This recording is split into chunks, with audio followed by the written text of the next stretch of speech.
الحمد لله رب العالمين الذي لا يدركه بعد الإمام ولا يناله غصو الفقام الذي ليس لصفته حد محدود ولا نعت موجود ولا وقت معدود ولا أجل ممدود والصلاة والسلام على أشرف الأنبياء والمرسلين سيدنا ونبينا وشفيع ذنوبنا وحبيب قلوبنا وطبيب نفوسنا ومولاه الثقلين وجد الحسن والحسين أبي القاسم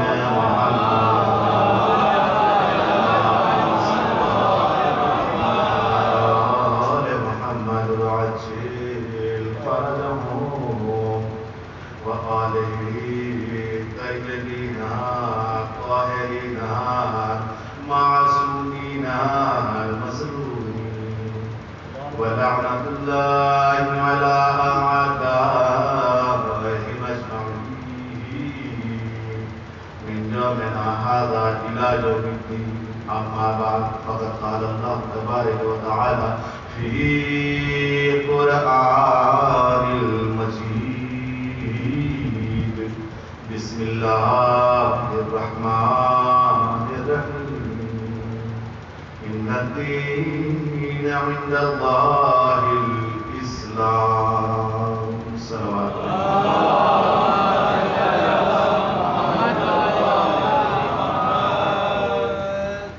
حضرات گرامی بزرگان معززان رسول کربلا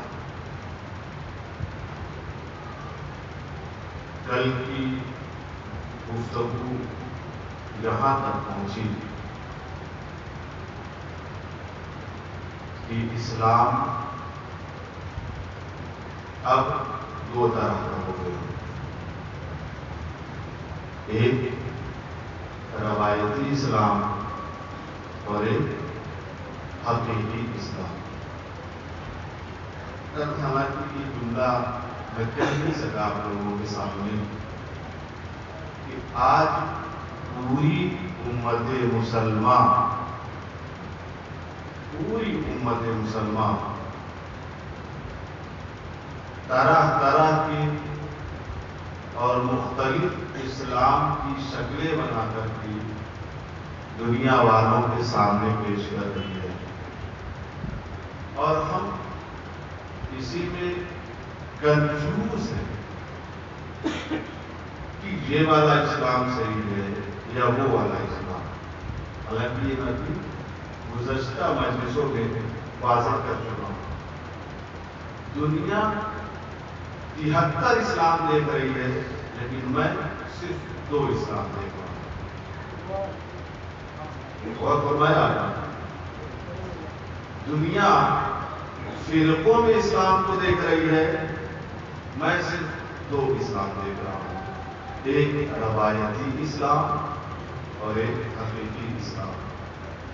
جس اسلام کی تصویر بگاڑ کر کے لوگوں نے اس کو پارا کرنے کی کوشش کی اور کیا، اس اسلام کی حفاظت کربلا میں امام حسین علیہ السلام نے کی، اور دنیا والوں کو آواز دے دیا کہ جو اسلام تمہیں کربلا کے ذریعے سے مل جائے بس سمجھنا یہی مکمل اسلام ہے۔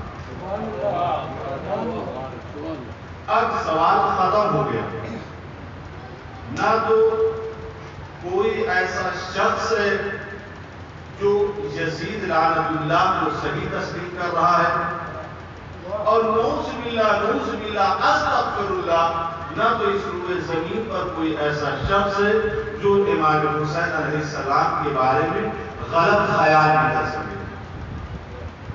تاریخ کربلا نے ایک چیز واضح کر دی کہ ایک طرف حق تھا اور ایک طرف باطل تھا۔ اس سے پہلے اسلام جن ادوار سے گزر رہا تھا وہاں منافقت پائی جا رہی تھی، وہاں کنفیوژن پایا جا رہا تھا، آیا یہ صحیح ہے یا یہ صحیح نہیں ہے۔ ایک اگر صحیح مل بھی گیا تو غلط میں کنفیوز تھے کہ یہ صحیح بھی ہے یا غلط بھی ہے۔ یہ صرف اسی وقت نہیں ہوا تھا، کربلا سے پہلے یہ اس زمانے میں یہ کنفیوژن نہیں ہوا تھا، آج بھی تاریخ میں کنفیوژن بنا ہوا ہے، آج بھی یہ کنفیوژن بنا ہوا ہے کہ یہ والا صحیح بھی تھا یا نہیں صحیح تھا، کسی نے صحیح بھی کہا کسی نے غلط بھی کہا۔ لیکن تاریخ کربلا کے راستے سے جب اسلام گزرا تو اس نے وہاں اعلان کر دیا اب یہاں نہ تو غلط کو کوئی صحیح کہہ سکتا ہے اور نہ صحیح کو کوئی غلط کہہ سکتا ہے، ایک حق ہے اور ایک باطل ہے۔ جب یہی دین اسلام رسول کے زمانے سے گزرتا ہوا، خلافت راشدہ کے زمانے سے گزرتا ہوا، جب بنی امیہ کی حکومتوں سے گزرتا ہوا، جب کربلا کی زمین پر پہنچا تو اب اسلام نے سینہ ٹھوک کے کہہ دیا اب تمہیں اختیار ہے، تم چاہے یہاں سے اسلام لو چاہے یہاں سے اسلام لو، اب تمہیں اختیار ہے چاہے یہاں سے لو چاہے یہاں سے، تم اپنے گھر میں اسلام کو جس طرح سے چاہو توڑ مروڑ کر پیش کرو، لیکن اب میں کربلا سے اعلان کر اسلام آواز دے رہا، اب میں کربلا کی زمین سے آواز دے رہا ہوں، اعلان کر رہا ہوں قیامت تلک آنے والے لوگوں کے لیے کہ اب یہاں پر کوئی کنفیوژن نہیں ہے، ایک باطل ہے تو ہے، ایک حق ہے تو ہے، اب یہاں سے بس دو طرح سے اسلام نکل رہا ہے، ایک باطل کے ہاتھوں سے نکل رہا ہے، ایک حق کے ہاتھوں سے نکل رہا ہے۔ اب اگر تم حق پر باقی رہنا چاہتے ہو تو حسین سے اسلام لے لینا، باقی پر رہنا چاہتے ہو تو یزید سے اسلام لے لینا۔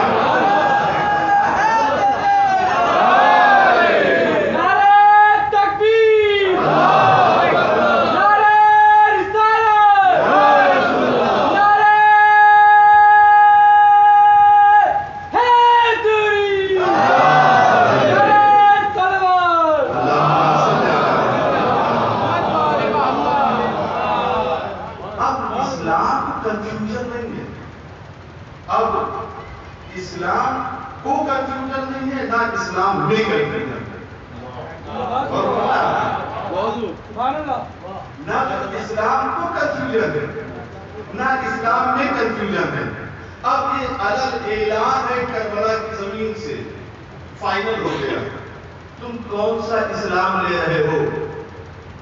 ظاہر ہے اسلام کا تعلق باطل سے نہیں ہے، نہیں ہے، بالکل نہیں۔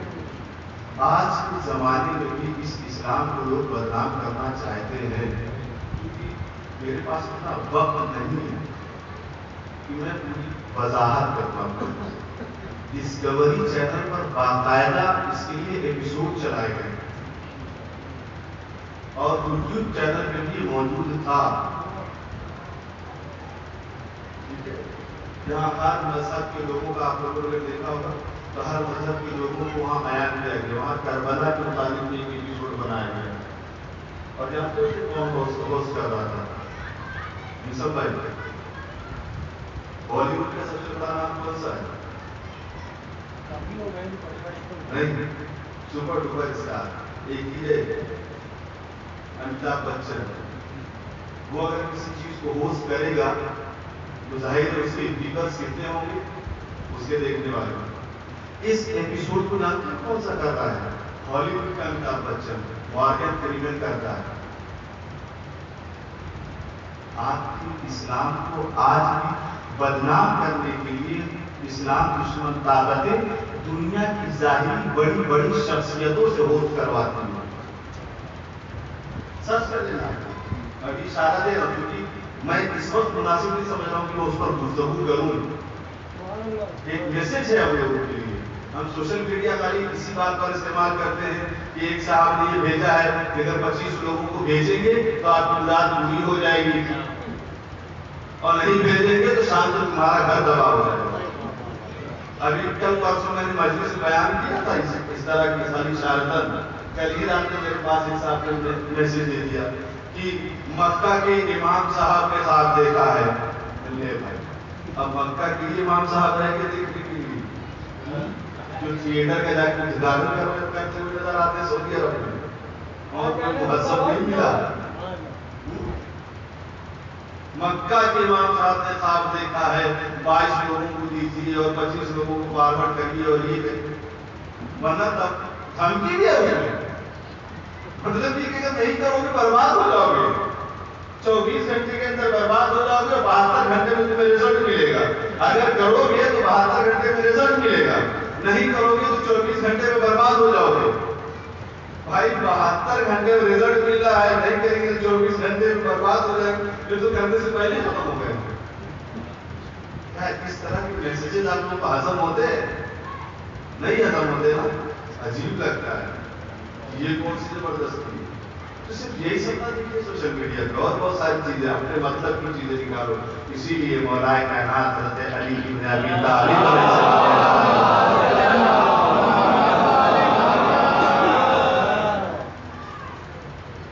سب کی سنو. مولا کا مطلب ہے یہ نہ دیکھو کون کہہ رہا ہے, یہ دیکھو کیا کہہ رہا ہے. جو تمہارے مطلب کی چیز ہو اسے لے لو, جو تمہارے مطلب کی چیز نہ ہو اسے چھوڑ دو. افسوس سوشل میڈیا کے معاملے میں ہم نے الٹا قدم رکھ دیا. جو ہمارے مطلب کی چیز نہیں تھی اسے لے لیا, جو میرے مطلب کی چیز تھی اسے چھوڑ دیا. یہ الٹا ہو گیا. آپ مولا کی جانے والے ہر روز فوکس کرنا ہو. غرض آج بھی لوگ بدنام کرنے کی کوشش کر رہے ہیں. اتنی بڑی بڑی شخصیتیں, اتنے بڑے بڑے چینل, ڈسکوری چینل معمولی چینل ہے, یہ بہت بڑا چینل ہے.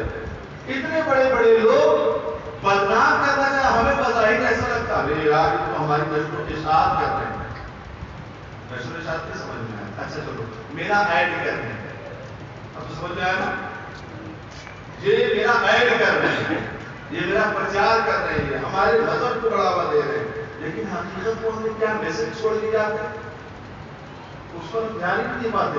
معلوم ہوگا کہ یہ ہمارے حامی نہیں ہے, یہ ہمارے مددگار نہیں ہے, یہ ہمارے دوست نہیں ہے, ہمارے دشمن ہیں. یہ اسلام دشمن طاقتیں ہیں, ان کی سازشوں کے تحت یہ لوگ ایسا عمل کر رہے ہیں. الغرض اسلام جب کربلا کی زمین پہ پہنچا تب اس نے کہا فائنل ہے. اب اسلام کہاں ہوگا؟ کسی جاہل سے بھی اگر آپ ایک سوال کریں گے کہ مذہب کہاں ہوتا ہے, کوئی سا بھی مذہب, کوئی سا بھی دھرم, تو ہر انسان کہے گا دھرم ہوتا ہے سچائی کا ساتھ دینے کے لیے. کسی سے بھی سوال کریں گے, کسی بھی مذہب کے لوگوں سے آپ سوال کریں گے کہ دھرم ہوتا ہے سچائی کا ساتھ دینے کے لیے. میری طرف متوجہ رہیے گا. ہاں, کربلا میں اتنی روشنی بھی نہ نصیب ہوتی اور نہ اتنی کھلی ہوا بھی. ایک سوال پڑھتا ہوں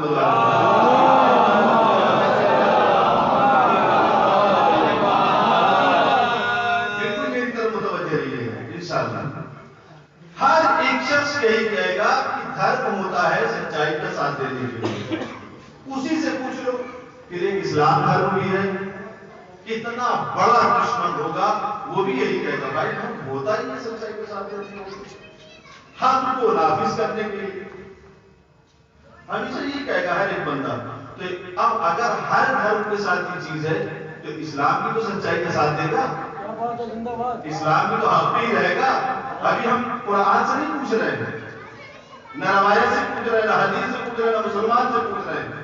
ہم ایک جنرل ایک عام انسان سے پوچھ رہے ہیں، وہ ہمیں جواب دیتا ہے کہ اسلام سچ پہ ہوگا کہ نہیں ہوگا، اسلام حق پہ ہوگا کہ نہیں ہوگا۔ یہ بات طے ہو گئی کہ اسلام باطل کے ہاتھ میں نہیں جا سکتا۔ باطل پرست آ کر کے اس میں منافقت کر سکتے ہیں، لیکن اسلام باطل کی طرف نہیں جا سکتا، اسلام حق پہ ہی رہے گا۔ تو ایک بات طے ہو گئی۔ ابھی میں نے ایک جملہ کہا تھا، اب دوسرا جملہ کہہ رہا ہوں اسی کربلا کی زمین سے۔ پہلا جملہ میں نے کیا کہا تھا؟ میں نے کہا تھا دو طرح کا اسلام نکلا، ایک باطل کے ہاتھ سے، ایک حق کے ہاتھ سے، لیکن اب یہ بات طے ہو گئی کہ اسلام باطل کے ہاتھ جا ہی نہیں سکتا، اسلام صرف حق پہ رہے گا۔ تو میری آدھی بات نہ لیجیے گا، اب یہاں سے میں ثابت کر رہا ہوں کربلا اس جگہ کا نام ہے جہاں سے اس نے اسلام کو ایک بنا کر کے پیش کیا۔ باطل سے اسلام کا کوئی تعلق نہیں ہے، فاسق سے اسلام کا کوئی تعلق نہیں ہے، فاجر سے اسلام کا کوئی تعلق نہیں ہے۔ پوری تاریخ سے اسلام ثابت کر چکی یزید فاسق بھی تھا، فاجر بھی تھا، اور اسلام یزیدیت کی طرف نہیں ہے، اسلام صرف حسینیت کی طرف سے ہے۔ یعنی کربلا کا معرکہ اسلام کو دو حصوں میں نہیں بلکہ ایک اسلام پیش کرتا ہے۔ اب سمجھ میں آئی، اب بات سمجھ میں آئی کہ اس مجلسوں کو درسگاہ اتحاد کیوں کہا جاتا ہے، ان مجلسوں کا دروازہ کیوں کھولا جاتا ہے کہ ہر دھرم کے لوگ یہاں پر آ سکے، اسی وجہ سے کھولا جاتا ہے کہ کربلا اتحاد کا سبب دیتا ہے، انتشار کا سبب دیتا ہے۔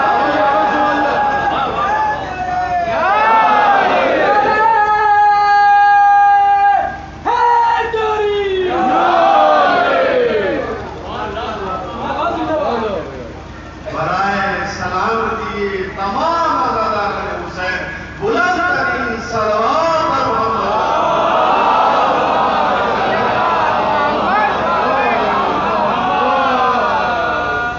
اسی لیے رہبر کا بھی جملہ ہے امام خامنائی کہتے ہیں کہ اپنی مجلسوں کو اس طرح سے منظم کرو کہ ہر ایک کے لیے عام ہو۔ یہاں ایسی گفتگو نہ ہو کہ تمہارا دل رکھا جائے، تمہارا دل رکا دیا جائے، نہیں۔ یہ ایک درسگاہ اتحاد ہے، یہ ایک درسگاہ اتحاد ہے، دین اتحاد کا نام ہے۔ نہج البلاغہ مولانا کائنات حضرت علی بن ابی طالب علیہ السلام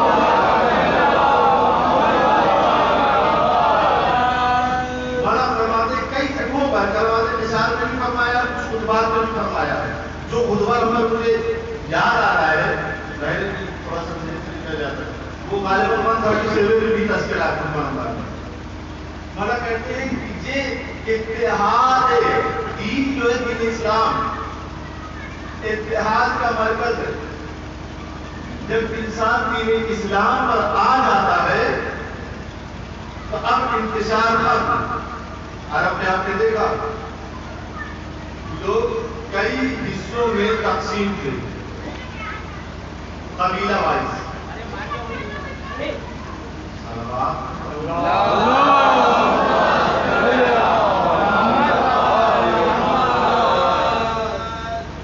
یہ تو ہلکی سی آواز ہے جس کی طرف آپ لوگ دیکھ رہے ہیں۔ پیچھے بھی یہاں لگا دو اور آپ میری طرف دیکھ، خدا کی قسم میرے اوپر اثر نہیں پڑے گا۔ ایک سلوات ہے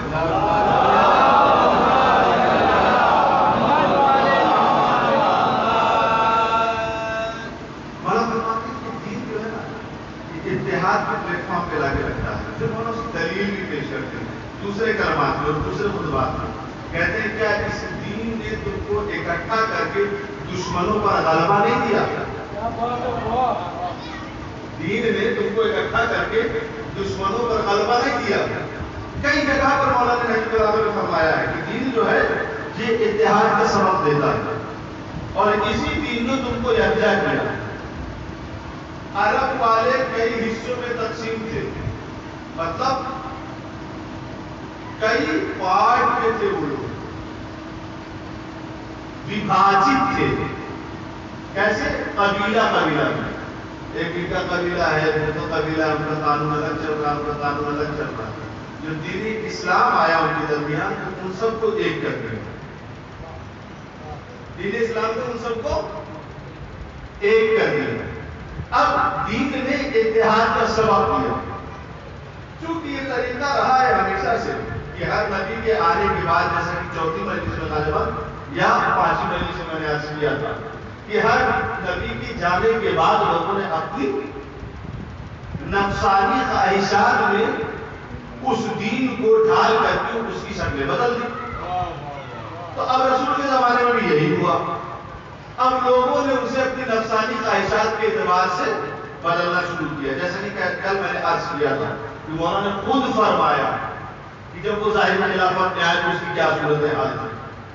دین کے تو اتحاد کا سبق دے دیا، سب کو متحد کر دیا. اب دین اسلام کئی حصوں میں بانٹنے لگے، کئی حصوں میں بانٹنے لگے، اور بڑھتے بڑھتے بڑھتے بڑھتے بڑھتے بڑھتے اس حال میں پہنچ گیا کہ شام والوں کا اسلام الگ ہو گیا، کوفے والوں کا اسلام الگ ہو گیا، مدینے والوں کا اسلام الگ ہو گیا. سب کی یہاں کچھ نہ کچھ تبدیلیاں واقع ہوتی چلی گئی. اور یہاں تک ہو گیا کہ امام حسن کے زمانے میں شام سے ایک مسلمان آتا ہے اور فرزند رسول کو گالی دے رہا ہے. یعنی اتنی صورت بدل چکی تھی، ہے نا، اتنا دین بدل چکا تھا، اتنا زیادہ. تو دین نے کیا کیا کہ عرب کے کافروں کو دین کے نام پر متحد کر کے اتحاد کا پرچم بلند کر دیا. یہ کام کس نے کیا؟ حضور پاک حضرت محمد مصطفیٰ نے کیا.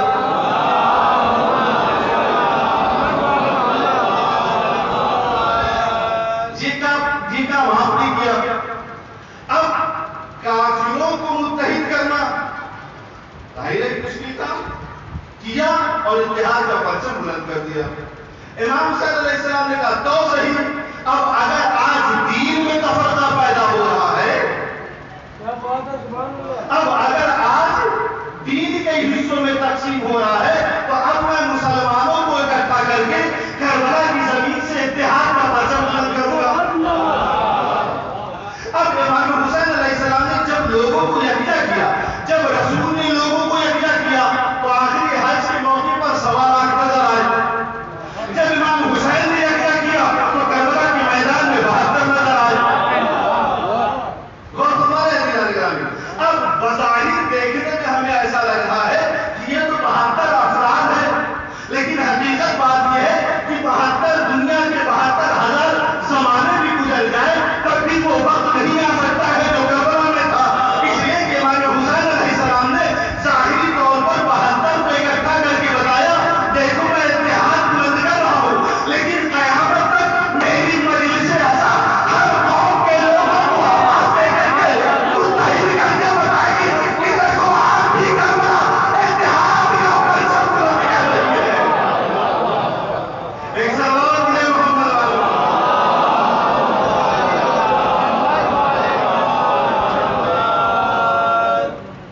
آج بھی کربلا اتحاد کا پرچم بلند کر رہی ہے. اللہ اکبر.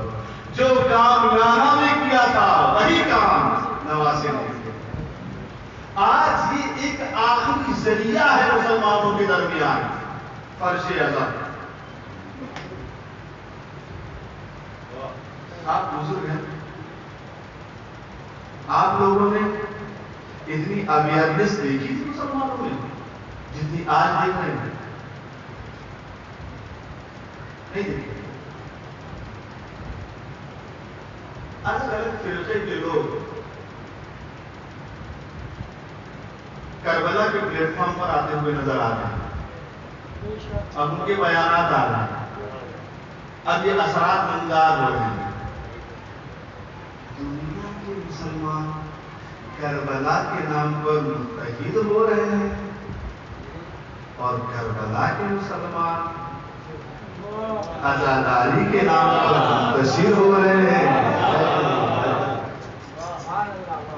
مقام افسوس ہے، دف ہے. وائے وہ کہ امام حسین علیہ السلام کا تذکرہ دنیا کے مسلمان کو مسلمان، دوسرے ادیان کے لوگوں کو بھی اتحاد کے پرچم تلے لا کے کھڑا کر رہا ہے، اور ہم کربلا کے مسلمان آزاداری کے نام پر ہماری انجمن، ہماری مجلس، تمہاری مجلس، ہمارا تابوت، تمہارا تابوت، حد تو حد ہے۔ کل ایک بچہ تھا مجھ سے کہتا تمہاری مجلس کب ہوگی؟ میں نے کہا بیٹا میں ابھی زندہ ہوں، ابھی فی الحال امام حسین کی مجلس ہوگی۔ اب یہ حالت ہے، اب یہ حالت ہے، یعنی یہ حالت ہے۔ ایک سلام ہے محمد والے،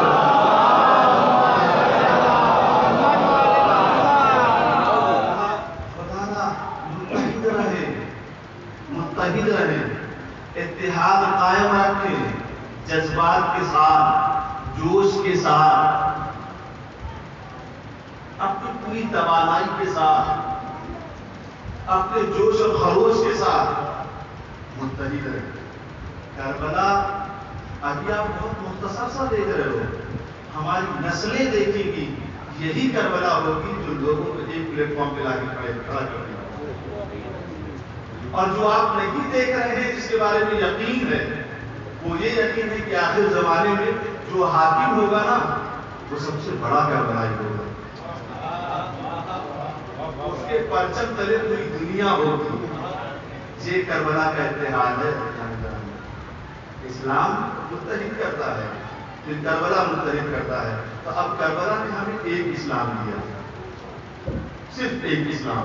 کربلا کے بعد سے صرف ایک اسلام ملا، وہی اسلام جو رسول لے کر کے آئے۔ آج ہم نے دو اسلام بنایا، ایک روایتی اسلام اور ایک حقیقی اسلام۔ جسے ہم حقیقی اسلام کہتے ہیں اس کا تعلق کربلا سے ہے، اور جسے ہم روایتی اسلام کہتے ہیں اس کا تعلق ہمارے گھر کی عورتوں سے ہے، ہم سے ہے، ہمارے جذبات سے ہے، فحش جذبات سے، بیکار جذبات سے، ہماری انا سے ہے، ہماری غرور سے ہے، ہماری دولت سے، اس کا تعلق۔ اور جو حقیقی اسلام اس کا تعلق کہاں سے ہے؟ کربلا سے۔ کل میں نے ایک مثال آپ کے سامنے پیش کی تھی، میرے خیال سے آپ لوگوں سے تو واضح ہو گیا ہوگا، ہے نا؟ ہمارے گھروں میں کس طرح سے روایتی رسم و رواج کو فروغ دیا جاتا ہے، اور اتنے سلیقے اور اتنے مہذب طریقے سے اور اتنی سنجیدگی سے کہ گویا کہ بس دین انجام دے رہے ہیں۔ مجھے نہیں معلوم تھا کہ آپ لوگوں کے یہاں بھی ایسا ہوتا ہے۔ ہمارے نبی بھائی مجھ سے کہنے لگے، میں نے بھی دیکھا ہمارے یہاں ہوتا ہے، ہمارے اوپٹن ہم نے دیکھا، ہم نے بھی دیکھا نہ محرم عورتیں لگاتی، نئی زندگی کا آغاز حرام کے سے۔ یہاں آپ لوگوں سے اس کے علاوہ ہماری زندگی کے بہت سارے ایسے دوست ہیں جو آپ کی نظروں کے سامنے ہیں، ادھر ادھر نہیں ہیں، ہماری نظروں کے سامنے بالکل ایگزیکٹ۔ میں اگر سے مثالوں کو گنوانا شروع کروں گا ظاہر آپ سمجھ ہی رہے کہ کم وقت لگے گا۔ یہاں صرف اور صرف ایک چیز کی طرف اشارہ کر رہا ہوں، جیسے اسلام کے اندر ہم نے روایتی دین بنایا، بالکل ویسے ہم نے عزاداری کے اندر بھی روایتی عزاداری پیدا کی۔ پہلی مجلس سے میں اسلام شناسی کے موضوع سے گفتگو کر رہا ہوں، اور سب کو میں کربلا سے بول رہا ہوں، ہے نا، عزاداری سے بول رہا ہوں۔ کل کی بھی گفتگو ہوئی، حقیقی اسلام جناب قاسم نے کیسے پیش کیا۔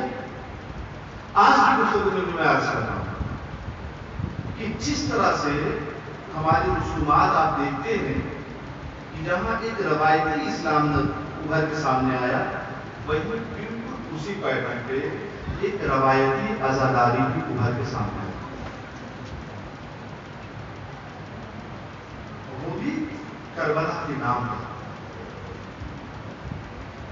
آغا شہید مرتضیٰ مطہری نے ایک کتاب لکھی، نوجوان تو ظاہر ممکن ہے انہوں نے نہ سنی ہو، لیکن بزرگ اللہ ضرور جانتے ہیں۔ اس کتاب کا نام ہے حماد صاحب حسین، اس کتاب میں پڑھتا تھا، اس میں ایک واقعہ ہے. اس میں ایک واقعہ یہ تھا کہ ایک عالم دین چلے حج کے لیے یا زیارت کے لیے، نہیں، امام رضا کی زیارت کے لیے چلے، آپ کے مشہد کو روانہ ہوا. لیکن وہ زمانے قدیم تھا اور رفتہ رفتہ جاتے تھے، وقت لگتا تھا. چلتے چلتے محرم کا چاند نمودار ہو گیا اور جب سفر طے کیا انہوں نے تو 9 محرم آ گئے. پریشان، وہ تو بہرحال عالم دین تھے. ہماری ماؤں نے اپنے شیر میں نہ جانے کیسے حسین کا نام پلا دیا ہے کہ ہم بھی تڑپ جاتے ہیں کہیں اور ہوتے ہیں. سلام ہماری ماؤں تو انہوں نے اپنے شیر میں کربلا پلائی ہے ہم لوگوں کو. اسی وجہ سے درد میں تڑپ جاتے ہیں. محرم کا چاند نمودار ہوتا ہے اور اپنے وطن میں نہیں ہوتے. سلامت رہے مائیں، ان کا سایہ تمام بچوں کے اوپر باقی رہے، اور جن کی مائیں دنیا میں نہ ہو خدا را ان کو بی زہرا کے قبیلے میں لے کر ان کے جوار میں لے کر. یہ ہماری ماؤں کا کمال ہے جو کربلا ہمارے سینے میں دھڑک رہی ہے. وہ بھی پریشان ہوئے. 9 محرم آ گئی. ہم نے تلاشنا شروع کیا کہ کہیں پر کوئی جگہ مل جائے جہاں ہم عزاداری امام حسین علیہ السلام کر سکیں. انہیں ایک گاؤں ملا. اس گاؤں میں گئے، دیکھا لوگ عزاداری وہاں پر ایک مجلس ہو گئی، ہونے والی تھی. وہاں گئے، وہ اوپر سے عزا پہ بیٹھ گئے. آپ ذرا سن رہے ہیں مجھے؟ تھکے تو نہیں ہے نا؟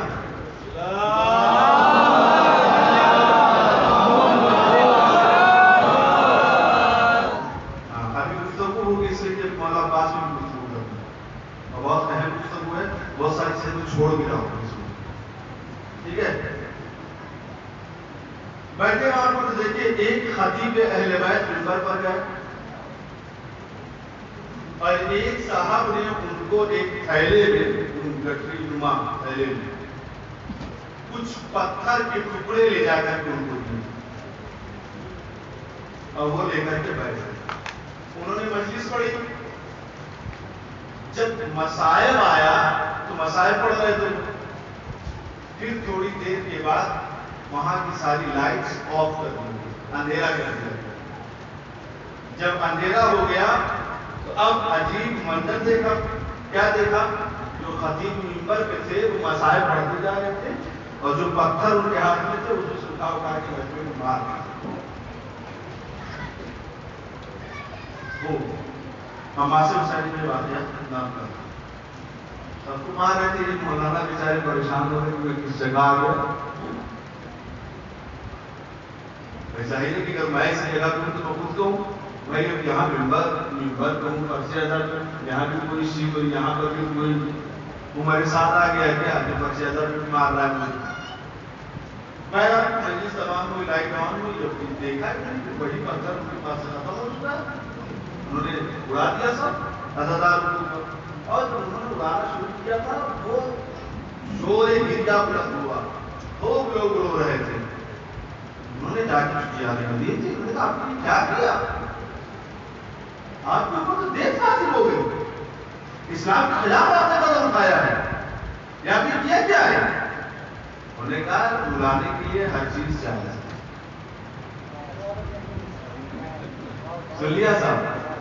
انہوں نے کہا بلانے کے لیے ہر چیز چاہیے. ایک حقیقی عزاداری جہاں عزادار کے دل میں محبت حسین اس طرح سے بھرا ہوتا ہے کہ امام حسین کی ایک تکلیف پر بھی آنسو نکل آتے ہیں. یہ ایک روایتی عزاداری جہاں لوگوں کو پتھر مارنا پڑا ہے. یہ کسی زمانے کا انہوں نے واقعہ لکھا. حالانکہ آج وہی چیزاں ہمارے لیے نمونہ عمل بن گیا، آئیڈیل بن گیا ہمارے لیے. وہی چیزاں جو وہی کا واقعہ ہے، پورا ملک آج ہمارے لیے ایک آئیڈیل کنٹری بن گئی ہے. ہماری قوم کے لیے ایک نمونہ عمل بن گئی ہے. وہی کے واقعہ عزاداری میں یہ جو روایتی عزاداری آئی کس کے نام پر؟ امام حسین کے نام پر اس عمل کو انجام دیا گیا۔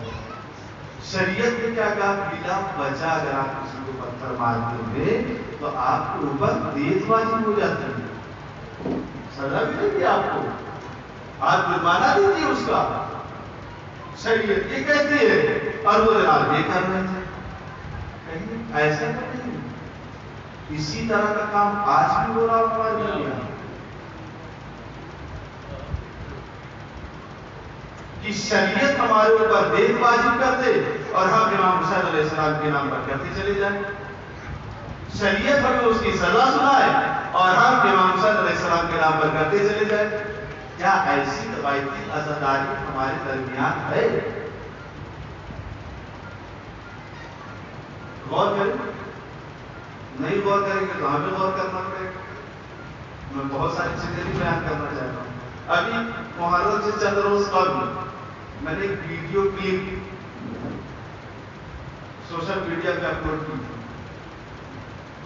وہی بات میں یہاں بیان کر دیتا ہوں۔ میں نے اس کو بیان کیا تھا آج ہمارے درمیان یہ جو نوحے آتے ہیں ان کو سننے کے لیے نہیں، ان نوحوں کو بجانے کے لیے بڑے بڑے لاؤڈ اسپیکر اور ڈی جے کا استعمال ہوتا ہے۔ آپ کیا کریں؟ اس سے پہلے آج کربلا میں جا رہا تھا تو کبھی اس ہاتھ پہ اس کام کا ہاتھ رکھتا تھا تو کبھی اس کام کا ہاتھ رکھتا تھا۔ وہ بہت سارے لوگ اپنے اپنے انداز میں، کوئی قوالی لگائے ہوئے تھا اور کوئی کچھ لگائے ہوئے تھا اور ڈی جے بج رہے تھے بڑے والے میں لاؤڈ اسپیکر کا۔ ہمارے یہاں بھی استعمال ہوگا، کہیں اور کی بات میں کیا کروں، دنیا میں بہت ساری جگہوں میں اپنے دیکھا۔ میں اپنے گاؤں کی بات کرتا ہوں، پھلور کی۔ ہمارے یہاں بھی رائے سے وہ دھاگے لگا دیا صاحب، بچ رہا ہے۔ جملے کا انتخاب دیکھیے گا، نوحہ سنا نہیں جا رہا ہے، نوحہ بچ رہا ہے، لوگوں کی سماعتوں پہ بار پڑ رہا ہے۔ اچھا نوحہ خان بھی ماشاءاللہ سے کیا اس میں مکسنگ ہوتی ہے بھائی، ایک دم ریمیکس، اور اس میں جو دھک دھک کی آواز آتی ہے، آپ کو جب اس کے سامنے بیٹھے ہو یہاں سے پڑتا ہے ہم اس طرح سے آواز آتی ہے اس میں سے، اور ماتم جب اس کی بیٹ چلتی ہے ماتم کی تو نہ جانے کس طرح کی آواز بنتی ہے۔ نوحے تو آپ اس سال بھی آئے الحمدللہ ماشاءاللہ، اللہ ان سب کی ہدایت کرے اور میری بھی ہدایت کرے۔ ایک سلوات پڑھیں۔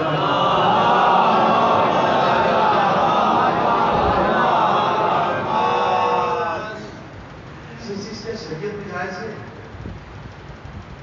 ایک واقعہ سناتا ہوں، آج بالکل سکون سے بیٹھیے گا، ابھی تم کو جانا ہے، ابھی سے چلے جائیں، تذکرہ کرنا ہے مجھے انشاءاللہ۔ امام حسین علیہ السلام جب کربلا جا رہے تھے، راستے میں تھے، سفر انسان اپنے حساب سے کرتا ہے، جہاں رات میں رک گئے جہاں دن ہوا، رفتار تیز چل رہے ہیں، لیکن جب امام حسین علیہ السلام کسی آبادی والے راستے سے گزرتے تھے تو اپنے ساتھیوں سے کہا کرتے تھے، اپنے ساتھیوں سے کہا کرتے تھے کہ اپنی رفتار کو کم کر دو، اپنے گھوڑوں کی رفتار کو کم کر دو۔ کیوں کہتے ہیں؟ آج بلٹ والا جاتا ہے گلی میں سے، رات کو 1 بجے بھی جائے چاہے 3 بجے جائے، تو وہ باقاعدہ سائلنسر اس کا اتنا زبردست ہوتا ہے کہ پوری گلی کو بیدار کر کے جاتا ہے اور لوگوں کو پتہ چل جاتا ہے بلٹ بجلی ہے نا۔ ارے امام چلے جاتے ہیں، کیا مسئلہ تھا؟ کوئی پریشانی والی بات تھی؟ ارے جب تک کوئی کچھ کہنے کے لیے باہر بھی نکلتا تب تک قافلہ گزر بھی چکا ہوتا، لیکن نہیں، مولا اپنے ساتھی، مولا امام حسین کہہ رہے ہیں اپنے ساتھیوں سے کہ اپنی رفتار کو کم کر دو۔ مولا نہیں چاہتے تھے کہ کہ گھوڑے کی ٹانگوں سے ابھرنے والی آوازوں سے آبادیوں میں رہنے والی ماؤں کی آگوش میں پلنے والے بچوں کے دل دھڑک رہے ہیں۔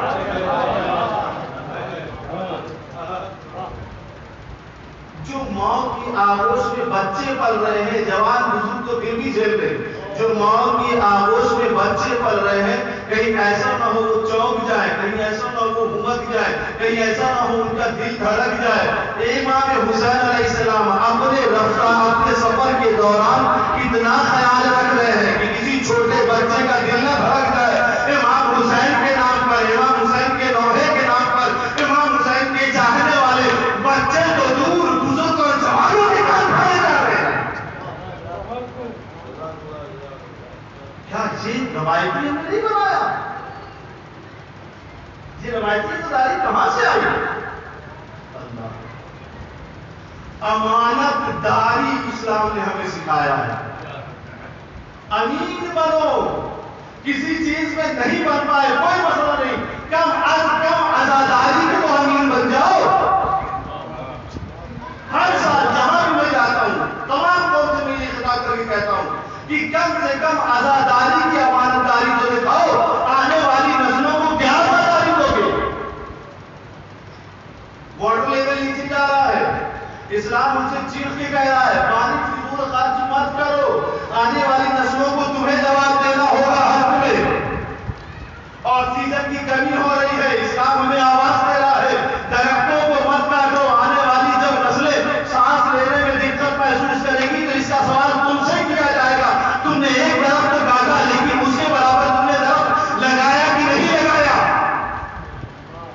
تم نے ہزاروں لیٹر پانی پھینکے لیکن کیا ہزاروں لیٹر پانی کے لیول کو مینٹین کرنے کے لیے تم نے کچھ کیا یا نہیں کیا؟ آنے والی نسلیں حشر کے میدان میں ہمارا دامن پکڑے گی، پانی کیوں پھینکا تھا؟ اسلام کہتا ہے نسلیں دامن پکڑے گی، پیڑ کو کیوں کاٹا تھا، ہریالی کیوں ختم کر دی تھی؟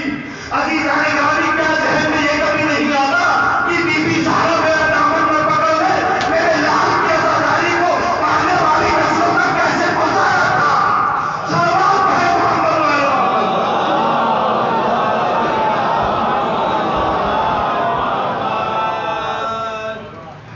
روایتی عزاداری کو ہمیں ختم کرنا ہے، جیسے روایتی اسلام کو کربلا میں امام حسین نے ختم کیا اور آج امام حسین کی عزاداری ختم کر رہی ہے، ویسے روایتی عزاداری کو یہ عزادات ختم کریں گے اور کر سکتے ہیں۔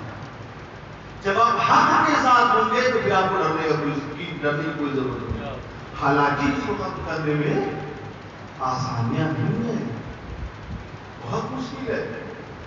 ہمارا ذہن اتنا تبدیل ہو چکا ہے، اتنا تبدیل ہو چکا ہے کہ سارے رسومات کو رسومات ہیں۔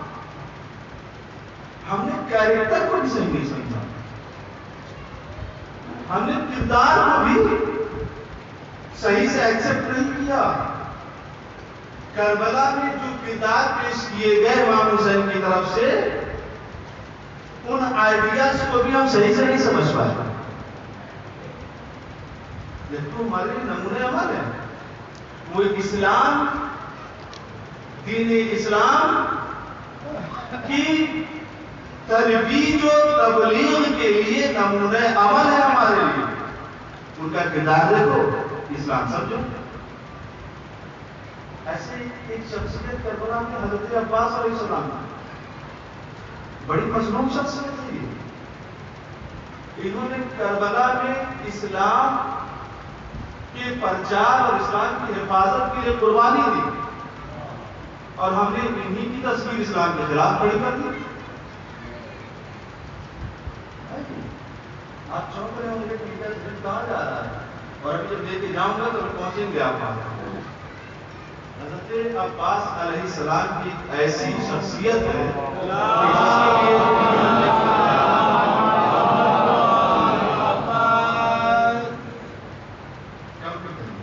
بیان پورا ہو۔ ایک اور سوال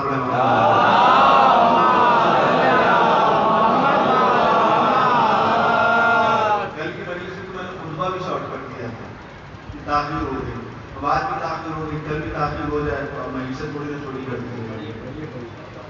اجازت ہے؟ نہیں ملیں گے تبھی پڑھیں گے. ایک سوال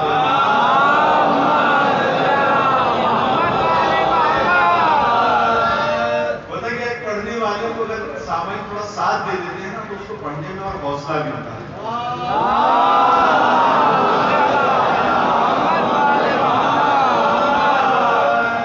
چھٹویں امام جعفر صادق علیہ السلام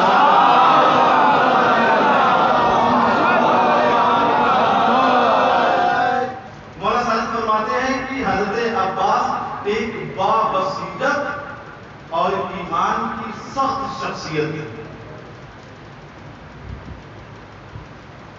اتنے بڑے ایمان والے تھے اور اتنے بڑے بابصیرت تھے. کون؟ مولا عباس. ائمہ غیب نے بتایا کہ کربلا کی زمین پر ایک ایسا علمدار تھا جو اسلام شناس تھا اور فقیہ تھا. ہوگا نہیں، میں اندازہ نہیں کہہ رہا ہوں، یہ کنفرم کہہ رہا ہوں. مرد فقیہ تھے حضرت عباس. حضرت عباس کی جو سب سے بڑی خاص بات ہے نا وہ یہ تھی کہ ہم نے انہیں سب سے بڑا شجاع اور بہادر جانا. یقیناً ان سے بڑا بہادر کوئی ہے بھی نہیں. حقیقت بات یہ ہے کہ وہ سب سے بڑے صابر تھے. دنیا کا سب سے بڑا شجاع و بہادر وہ ہے جو اپنے نفس پر صبر کرنا جانتا ہو. مقصد اٹھا کے پڑھیے. جتنی گفتگو کر رہا ہوں اس کی میں ضمانت لے رہا ہوں، جو پڑھا ہے وہی بیان کروں. جس کو ریفرنس چاہیے مجھ سے لے سکتا ہے. یہ ایک ایسی شخصیت ہے کہ جن کے فضائل کے لیے میں کیا کہوں. ہم کہتے ہیں نا کہ مولائے کائنات کی چاہت تھی کہ مولا عباس آئے. میں کہتا ہوں خدا کی چاہت تھی کہ مولا عباس کو پیدا کرے. وما ينطق عن الهوى إن هو إلا وحي يوحى. یہ تو کچھ بولتے ہی نہیں، یہ وہی بولتے ہیں جو وہی نازل ہوتی ہے. یہ جملہ کس کے لیے ہے قرآن مجید کا؟ یہ آیت کا پہلا کس کے لیے ہے؟ حضور پاک کے لیے ہے. حضور کہتا ہے انا وعلی من نور واحد، میں اور علی ایک ہی نور سے ہیں.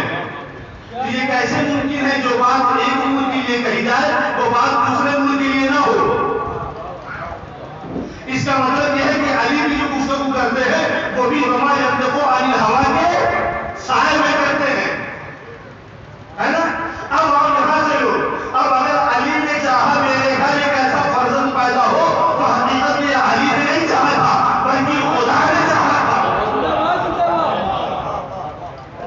یہ تو خدا کی خواہش تھی. مولا کائنات اپنے چچا عقیل سے کہتے اس وجہ سے ان سے کہتے ہیں کہ وہ انصاب عرب تھے، عرب کی نسل اور نسب کا علم رکھتے تھے.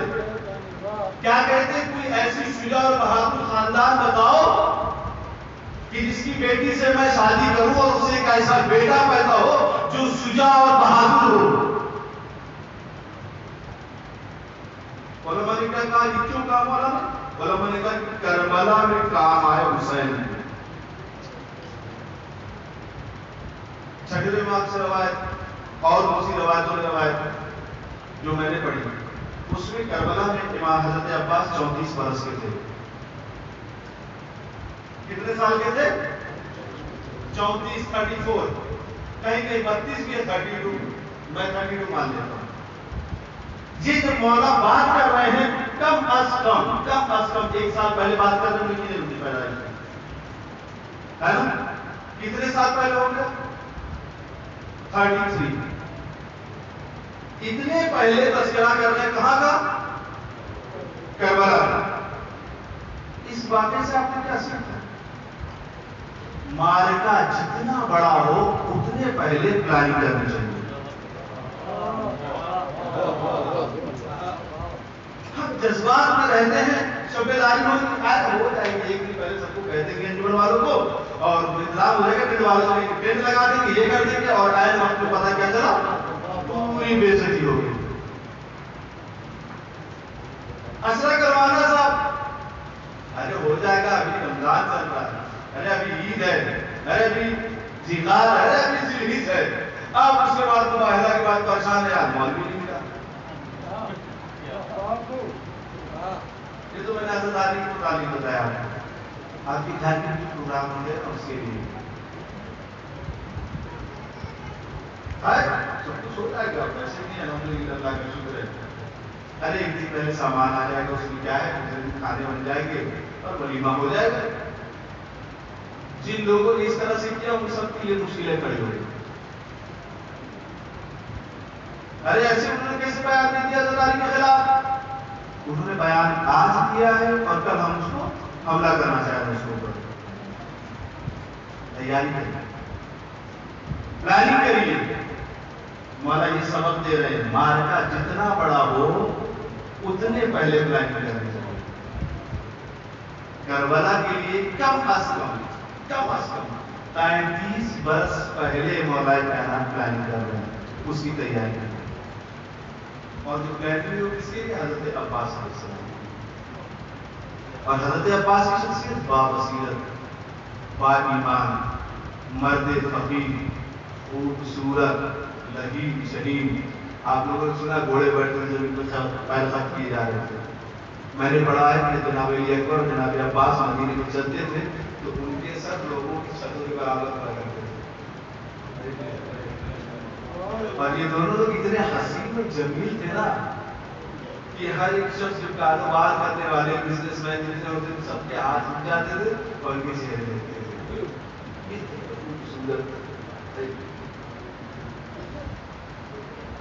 حضرت عباس کی جو تصویر ہم نے بنائی تو کیسے بنائی؟ کیا جلال تھا، کیا جمال تھا. میں یہ واقعہ نہ بتا، لیکن اتفاق کی واقعہ 2 مرتبہ میرے ساتھ پیش ہو گئی. بس پھر میں نے اسے پڑھنا شروع کیا. اگر 1 مرتبہ ہوتا تو میں سمجھتا کہ ایک آدمی کے ذہن میں بات، لیکن 2 مرتبہ ہوا تو میں نے کہا شاید لوگوں کے ذہن میں تصویر بن گئی، لہٰذا اس کا بیان کرنا ضروری ہے. میں اپنی والدہ کے ساتھ حسین ڈیگری گیا ہوا تھا. ایک لاج میں ہم رکے تھے. وہیں بغل میں ایک بزرگ باپ اور ایک جوان بیٹا بھی تھا. ظاہر ہے وہ لوگ ممبئی سے آئے ہوئے تھے، ہم بنگلور سے گئے ہوئے تھے. کیسے ہوتا ہے 2-3 دن وہاں رکنا ہوا اور ملاقات ہو رہی تھی. متوجہ ہیں آپ لوگ؟ ملاقات ہو رہی تھی، سلام دعا ہوا، سب کچھ. ہم کو بیچارے اپنے بارے میں بتا رہے تھے، اپنے بارے میں بتا رہے تھے. وہ خوجا کمیونٹی سے تھے، ہم آپ کا بتا رہے تھے کہ ہم سادات کے گھرانے سے ہیں. بہرحال قربت بڑھتی گئی ایک دن، اور جب قربت بڑھتی چلی گئی تو پھر وہ اپنے گھر کے بارے میں بتانے لگے. یہاں تک انہوں نے اپنے بیٹے کے بارے میں بتایا میرا اکیلا بیٹا ہے، یہ میرا اکیلا بیٹا ہے، بہت فرما بردار ہے، بہت اچھا ہے، بس ایک کمی ہے. وہ کیا کمی ہے؟ ایسے غصہ بہت آتا ہے، غصہ ہے بہت. اور بہت ساری 2-3 چیزیں میں نے بتائی. نہیں، اس میں اس کی خطا نہیں ہے. جملہ دیکھیے گا، اس کے نام کا اثر ہے. میرا کیا نام ہے؟ بولے عباس نام ہے. ایک واقعہ ہوتا تو میں خاموش تھا.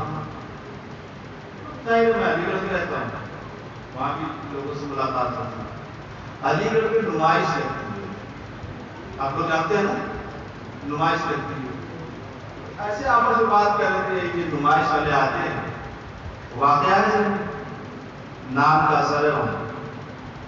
یہاں آتے ہیں کہتے ہیں ہاں وہ بچوں کو لے کے جانا پڑتا ہے، مجھے بھی لے کے جانا پڑتا ہے. آپس میں اتنا احتیاط کرتا ہوں کہ میں چاہے جب مغرب سے پہلے میں وہاں سے چلا جاتا ہوں. ارے اس فائدہ کیا ہے، لائٹ وائٹ ہوتی ہے، وہ مغرب سے پہلے چل جاتی ہے. بچے دیکھ لیے، تب تک ہماری بیٹی تھی ہمارے پاس، اب الحمدللہ بیٹا بھی. تو نے کہا ٹھیک ہے تو کیا ہے چلے آتے ہیں. اور دوسری بات یہ بھی ہے کہ یہاں پر بظاہر ایسے لگتے ہیں کہ ہر مال 10 روپیہ، ہر مال 40 روپیہ. حقیقت اگر کوئی سامان لینا چاہو بچوں کے بڑے مہنگے ملتے ہیں. کوئی مارکیٹ پہ چلے جاؤ تو اس سے کم میں ملتے ہیں. سمجھ میں نہیں آتا وہ گھوم کے چلے جاتے ہیں. کوئی سامان سمجھ میں بہت کم ہی سامان ہے، سب میں خریدنے جانا پڑتا ہے. کہاں لیکن کیا کرے بچوں سے مار جاتے ہیں. ہاں بچے ظاہر سی بات ضد کرتے ہیں، لیکن بھائی مجھے ضدی بچے پسند ہیں نہیں، اس لیے میں نے اپنے بچی کو ضدی نہیں بنایا. الحمدللہ اللہ کا شکر. نہیں ہمارا بھتیجا تو بہت زیادہ ضد کرتا ہے اور اتنا زیادہ ضد کرتا ہے وہ بالکل سر مارنے لگتا ہے، سب کچھ کرنے لگتا ہے. وہ کہہ رہا تھا ریموٹ والی کار لیں گے، اور وہی کار وہاں 1400 روپئے کی مل رہی تھی، اور وہی کار یہاں شہر میں شاید 900 یا 800 روپئے سے بتا رہے تھے. اتنا فرق تھا. اسے لاکھ سمجھائے نہیں سمجھائے تو بھائی جان نے دلایا اس کو. یار آپ کو چھوڑے چھوٹا سا بچہ اسے 2 تھپڑ مار کے لے کے چلے جاتے ہیں. یہ جو کون سی بات ہے آپ کا مسئلہ ہے کیا نہیں کیا کرے. وہ اپنا سر دیوار میں مارنے لگتا ہے اور لوٹنے لگتا ہے زمین میں، اور اتنا غصہ کرتا ہے کہ دماغ خراب ہو جاتا ہے. بھائی ایسا کیا کر دیا آپ نے؟ علاج کرنے کی ضرورت ہے. اس بچے کی علاج کرنے کی ضرورت ہے. آپ اسے سنبھالیے، اتنا زیادہ نہیں کاٹنا چاہیے. کہہ رہے نہیں اس کی نہیں خطا ہے، اصل میں اس کے نام کا اثر ہے. کیا نام ہے؟ غازی. نام سے کیا ہوگا بھائی؟ ارے مولانا عباس کا نام ہے. ہاں مولانا عباس کا مطلب ہے غازی، تو کیا ان کا اثر نہیں آئے گا؟ وہاں بھی میں نے بات کی اور یہاں بھی بات کروں. یہ دونوں واقعات میرے حساب کو سمجھ. میں نے کہا پہلے استغفار پڑھو. ارے کیسے استغفار پڑھو؟ مولانا عباس جلالی نہیں تھے. کس کے جلالی تھے؟ جلال تھا ان کے پاس، جلالی نہیں تھے.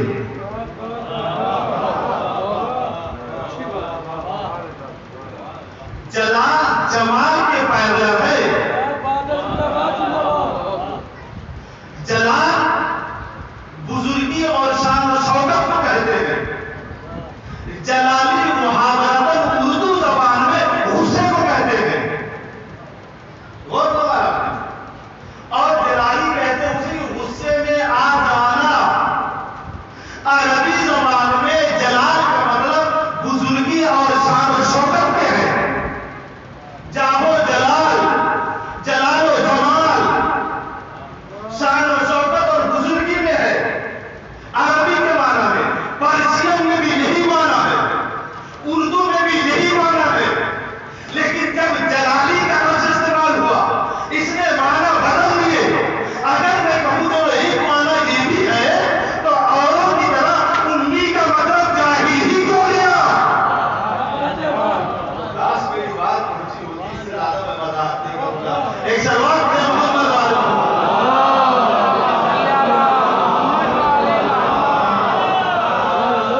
اب ایک بات بتائیے، کسی عالم کے گھر کا کوئی بچہ ہو اور وہ اسلام کے خلاف کوئی بھی عمل کرے، مثلا گالی دیتا ہوا نظر اگر آ گیا، گالی بھی دیتا ہوا اگر وہ نظر آ گیا تو گالی دینا حرام حرام ہے نہیں ہے.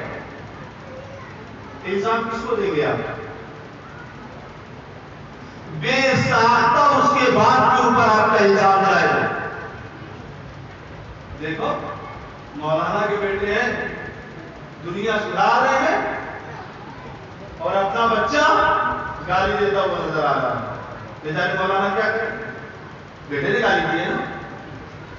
سب کے ذہن میں ایک ہی بات ہے، جیسا ماحول ہوتا ہے ویسا ہی اثر قبول کیا جاتا ہے. ہمارے یہاں مثال کی دی جاتی ہے، سنگ رہے سنگ پڑا. ٹھیک ہے، جیسا جس کے ساتھ رہیں گے ویسے اس کا اثر بھی پڑے گا.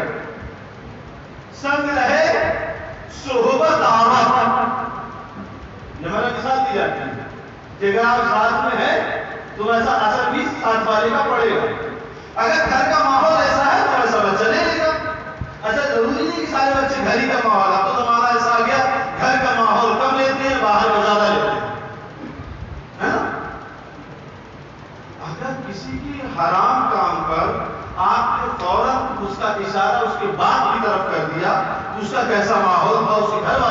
اشارہ کر دیا تو نعوذ باللہ استغفر اللہ، اگر حضرت عباس خاتم بدعن، حضرت عباس اگر غصہ تھے تو اسلام نے تو بتایا غصہ کرنا حرام ہے.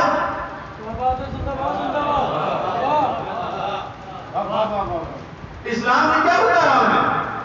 غصہ کرنا حرام ہے. ہم اتنے بڑے مرتے فقیر کو، معصوم کے بھائی کو، معصوم کے بیٹے کو، عصمت کے حساب میں رہنے والے کو، اگر جس کا جھولا جبرائیل جھلائے اور جو اس کا جھولا جھلائے، ایسی شخصیت کو عصمت و طہارت کی چادر کے محافظ کو، باب الحوائج کو ہم ایسے پیش کر رہے ہیں کہ وہ حسین تھے، وہ جلالی تھے، اللہ نے غضب نازل نہیں کیا. اتنی بہترین شخصیت پر ہم تہمت لگانے سے نہیں پائیں گے. وہ صابر تھے، وہ اسلامی تھے، وہ عالم تھے، وہ فقیر تھے، وہ مومن تھے. تمہارا دماغ جلا لیے، عباس کی سیرت نہیں جلا لی. صلوات پڑھے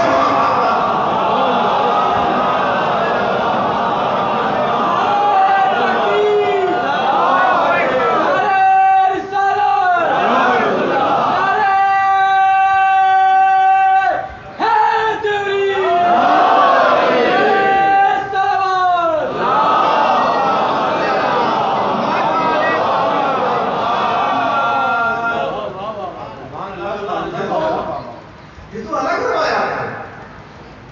مولا عباس جب کربلا کے میدان میں جاتے ہیں پانی لینے کے لیے، امام حسین کہتے ہیں پانی کی سبھی لو ساتھیوں کو لو اور چلے جاؤ. خود امام بھی ساتھ میں جا رہے ہیں. جب لوگوں نے حملہ کیا اور امام حسین کو حضرت عباس سے الگ کیا تو حضرت عباس رجس پڑھتے ہوئے جا رہے ہیں پانی کی طرف، رجس پڑھتے ہوئے جا رہے ہیں. کہہ رہے ہیں میں محبت کرنے والا مقتل کا جملہ ہے. مولا خود اپنی آواز میں کہہ رہے ہیں میں محبت کرنے والا علی کا بیٹا، شجاع و بہادر، ایمان میں صاف، میں ہوں خدا کے دین پر عمل کرنے والا. مولا اپنے آپ کو ایسے انٹروڈیوس کر رہے ہیں. ہم نے کیسے انٹروڈیوس کیا؟ کس انداز میں کیا؟ میں نے ہمارے ذہنوں نے شخصیتوں کی بھی تصویریں بدل دی. ہم نے کیا کیا؟ حضرت عباس علیہ السلام کی زندگی سے اگر سبق لینا ہے تو سب سے بڑا سبق، جو سب سے بڑا سبق ہے وہ یہ ہے کہ اپنے جذبات کی پیروی کبھی نہ کرنا، اپنے نفس کی پیروی کبھی نہ کرنا، اپنے غصے کی پیروی کبھی نہ کرنا، اپنے جوش کی پیروی کبھی نہ کرنا. ان سے بڑا شجاع کون ہے کائنات میں کہ جس کی ایک خط نے فوج اشریہ کی جان نکال دی تھی. صرف ایک خط کھینچا تھا، کسی میں اتنی ہمت نہیں تھی کہ اپنے قلم کو اس پار لے آئے. اس کی شمشیر سے لگائے ہوئے خط یا نیزے سے لگائے ہوئے نشان کی شجاعت یہ ہے کہ فوج اشریہ کے پیر اکھڑنے لگتے ہیں. جب اس کی کلائی میں تلواریں چلتی تو کیا ہوتا؟ جب اس کے بازو ہواؤں کے دوش پر لہراتے ہوئے دشمنوں کے سر کی طرف پڑتے تو کیا ہوتا؟ اتنا بڑا شجاع بہادر ذرہ برابر کی اگر جذبات کی پیروی کرتے حضرت عباس تو کربلا کی تصویر ہی کچھ اور ہوتی. مولا کیا ہے مجھے اجازت دے دیجیے. کیسے اجازت دے دیجیے؟ تو علمدار ہو گئے. اگر علمداری چلا گیا تو پوری فوج منتشر ہو جائے گی. میں تمہیں کیسے اجازت دے دوں؟ تھوڑا بہت کچھ تو کہہ دیتے. کچھ زیادہ تر مقتل نے لکھا ہے سب سے آخر میں حضرت عباس میں. اس کا مطلب جناب عباس کے سامنے اور محمد بھی آ چکی. اس کا مطلب یہ ہے کہ جناب قاسم بھی شہید ہو چکے ہیں. کیسے صبر کیے ہوئے تھے؟ ذرہ برابر اگر اپنے جذبات کا اظہار کرتے تو جناب محمد بھی چلے جاتے ہیں، آقا یہ میرے بھانجے ہیں، ہمارے سامنے شہید ہو رہے ہیں اور ہم کھڑے رہے نہیں مولا آپ پوری تاریخ سے ذاکر صاحب سنتے چلے آ رہے ہو. میں نے 2 محرم کو بیان کیا تھا، خط خیش کیا ہے. اب اس سے بڑا جذباتی جملہ ہو سکتا ہے؟ کسی میں اتنی ہمت اس بات چلا ہے جو میرے آقا کا خیمہ اٹھا دے، پھر جب جا رہے ہیں آواز پہ لبیک کے تو اس میں اتنی ہمت ہے اس بات چل رہا ہے. اور پھر مولا نے کہا معلوم کیا ہوا؟ اطاعت اسلام کو ہمیشہ آگے رکھا، اطاعت رسول کو آگے رکھا، اطاعت اہل بیت کو آگے رکھا، جذبات کو، اپنے جوش کو، اپنے نفس کو پیچھے رکھا، نفس کو، جذبات کو اسلام پہ حاوی نہیں ہونے دیا. آج مولا عباس کی تاریخ میں، یعنی آج محرم کو جہاں مولا عباس کی یاد مناتے ہیں، کم از کم ایک سبق ہمیں ضرور لینا ہے. کسی بھی معاملات میں اطاعت اسلام کو آگے رکھنا ہے، اطاعت اہل بیت کو آگے رکھنا ہے، اطاعت رسالت مآب کو آگے رکھنا ہے، جذبات کو پیچھے رکھنا ہے، جوش کو پیچھے رکھنا ہے، غصے کو پیچھے رکھنا ہے. اب ہمیں یہ نہیں کہنا ہے اس راستے سے علم جا رہا تھا یہیں سے جائے گا چاہے دنیا ہمیں مار ڈالے. نہیں، یہ حضرت عباس کی تعلیم نہیں ہے. ہم ہمیشہ یہاں سے تابوت لے کے جاتے تھے، ہم یہیں سے لے کے جائیں گے چاہے لوگ کچھ بھی کہیں. نہیں، یہ حضرت عباس کی تعلیم نہیں ہے. ہم یہاں پر فلاں مقام پر اسی ٹائم نوحہ پڑھتے تھے، آج چاہے کچھ بھی ہو جائے ہم یہیں پہ نوحہ پڑھیں گے. نہیں، یہ حضرت عباس کی تعلیم نہیں ہے. ہماری انجمن وہاں رہے گی، تمہاری انجمن وہاں رہے گی. نہیں، یہ جذبات کی باتوں، یہ حضرت عباس کی تعلیم نہیں ہے. ہم یہاں سے علم اٹھا دیتے یہیں سے اٹھے گا. نہیں، یہ حضرت عباس کی تعلیم نہیں ہے. حضرت عباس کی تعلیم یہ ہے کہ ہمیشہ اطاعت اسلام، ہمیشہ امن کا پیغام، ہمیشہ پیس، ہمیشہ خاموشی، ہمیشہ صبر، ہمیشہ علم، ہمیشہ بردباری، ہمیشہ سخاوت، ہمیشہ اخلاص، ہمیشہ اخلاص کو پیش کرنا، تاکہ جب تمہارا کردار دنیا کے سامنے جائے تو لوگ کہیں یہ مسلمان ہے، یہ کربلا والا مسلمان ہے، یہ علی والا مسلمان ہے، یہ حسین والا مسلمان ہے، یہ حضرت عباس کا چاہنے والا مسلمان ہے. سلام کرے محمد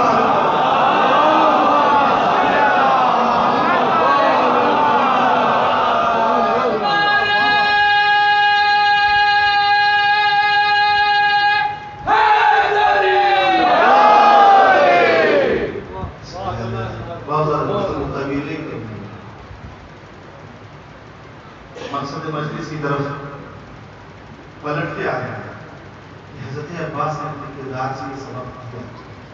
ایک وقت آتا ہے مولا عباس کہتے ہیں آقا اجازت دے دیجیے. پھر مولا کہتے ہیں تمہیں کیسے اجازت؟ 2 روایت ہے اور دونوں روایت میں سنیے گا. ایک روایت میں ہے کہ امام حسین علیہ السلام کہتے ہیں کہ ہم پیاسے ہیں، میرے لیے پانی کی سبیل کرو، لشکر پیاسا تھا. ایک روایت یہ ہے کہ خیمے سے العطش کی آواز بلند ہو گئی اور امام حسین علیہ السلام نے کہا پہلے ان لوگوں کے لیے پانی کی سبیل کرو. کچھ مقتل نے لکھا کہ مولا عباس تلوار لے کے گئے، کچھ مقتل نے لکھا کہ جب وہ پانی کے لیے آگے بڑھے تو مولا عباس نیزہ لے گئے. اب یہ قیامت کی گھڑی ہے، بہت قیامت کی گھڑی ہے. مقتل نے لکھا کہ حضرت عباس ایک ایسی شخصیت ہے کربلا میں کہ جن کی موت نے امام حسین علیہ السلام کو کربلا میں رلا دیا.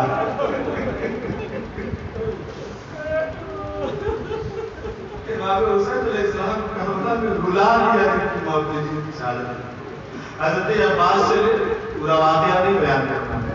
حضرت عباس چلے، روانہ ہوئے. کچھ مقتل نے یہاں تک لکھا، کئی مقتل نے لکھا کہ دریائے فرات میں قدم رکھا، موزے کو بھرا، پانی کو چلو میں دیا، چاہا پلاؤ پی لے. امام حسین علیہ السلام کا چہرہ یاد آیا، پیاسا لشکر یاد آیا، پیاسے گھر والے یاد آئے. پانی کو پھینک دیا، پانی نہیں پیا. مولا عباس نے کہا پہلے ہم خیمے تک پانی پہنچا دیا۔ اب مولا عباس مشکیزہ لے کر کے فرات سے خیمے کی طرف جا رہے ہیں، خیمے کی طرف جا رہے ہیں مولا عباس۔ ادھر سے لوگ حملہ کرنے لگے، حملے پہ حملہ ہوا، مولا عباس جنگ کرتے چلے جا رہے ہیں۔ بس چند لمحے میں حضرت عباس کا جنازہ آپ لوگوں کے درمیان ہونے والا ہے، تھوڑی دیر میں جنازہ آنے والا ہے۔ ایک شخص نے کمین گاہ سے حضرت عباس کا دایاں بازو قلم کر دیا، تھوڑی دیر گزری تھی کہ حضرت عباس کا دوسرا بازو میں قلم ہو گیا۔ ایک مقتل لیلا تک لکھا ہے کہ میرے ساتھ نے کہا تم لوگ کیا کر رہے ہو، ذرا مشق سکتی جو بچ گئے عباس کے سامنے اس کا نشانہ لگاؤ۔ لوگوں نے مشق سکینہ میں تیر مارا، پانی سارا بہ گیا۔ ادھر پانی کا بہنا تھا کہ ایک تیر سینے پہ آ کے لگا، جیسے ہی تیر سینے پہ آ کے لگا ہے نا حضرات، ایک شخص نے لوہے کا گل سر پہ مار دیا، جیسے ہی سر پہ مارنا تھا حضرت عباس زمین پر آئے۔ معلوم ہے جناب